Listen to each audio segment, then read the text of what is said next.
My name's Kibble. I'm from the Brothers Geek Out podcast. Nice to meet you, Dean. Great to meet you. The movie's awesome.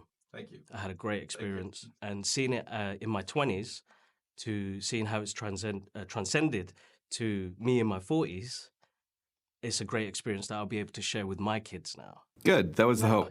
Yeah, so like it was like, what was it that you wanted to bring to the younger audience now with this, with the visual effects side, because your animation background that you bring into the directing into this, the look and feel of it, what was that like when you saw the first cuts of the movie? Well, one of the big ambitions was, could we deliver the sense of photoreal, credible dragons, as credible as any dinosaur in Jurassic Park.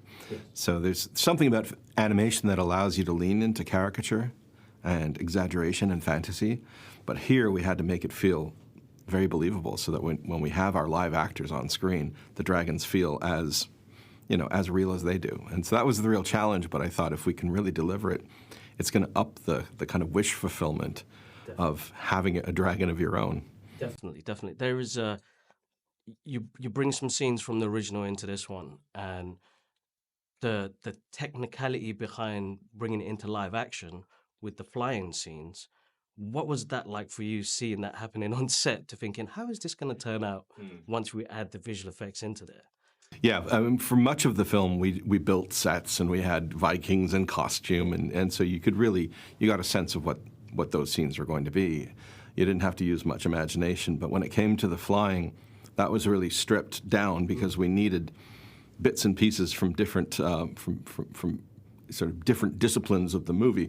And so we found ourselves for a month on a soundstage with just blue screens and a giant gimbal, which could move in 6 axes. And on top of that, which was kind of an innovation for this movie, we built animatronic dragons. So we had the bodies and the necks and the heads of each dragon that was going to be flown.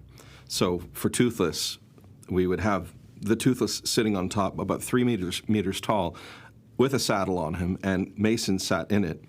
And we could control the movement of the dragon in any direction, diving, rising, rolling, banking, and Mason would move with it in every direction. So you got the effect of like a jockey on a horse, yes, moving with the animal, co-piloting the animal.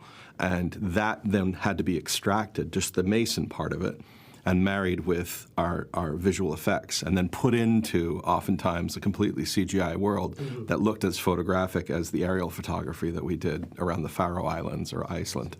It's a beautiful scene and really captured a moment from the animation that I really enjoyed, of being free and flying, and to bring that into like live action is an amazing like scene to watch, because I felt it. The sound was amazing. That you brought back the soundtrack as well, which was great.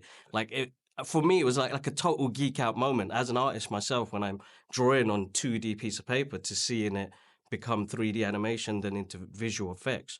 Even the textures that you used on some of the dragons. Did you have input on how that would become? Yeah, it's a total group effort, but yes, I was definitely in there for all of that discussion and kind of steering it toward that scene in particular. We wanted to be almost shot for shot to the animated movie. There were 2 scenes that we did that. The other one was when they're drawing in the sand and they touch, because we thought that would be a nice way to pay homage to the fandom and to that original film. And it allowed us to then be able to branch out and explore in different ways throughout the rest of the movie. Amazing, absolutely amazing. Working with Gerard again, what was that like to see him in his full costume, bringing Stoke back onto the scene? That must have been a surreal moment for you to see it like happening like that. It is. The first time I saw him in costume, it completely transformed, and it eased all of my worries of, is this just going to look like Gerard Butler with a fake beard, at a Renaissance fair? But he actually like just fully embodies the character, and the costume was amazing. Yeah. Lindsay Pugh outdid herself. She was our costume designer. But I think when he had it on, with all of its weight, it's like 100 pounds, and he's carrying this big heavy sword, he became the character.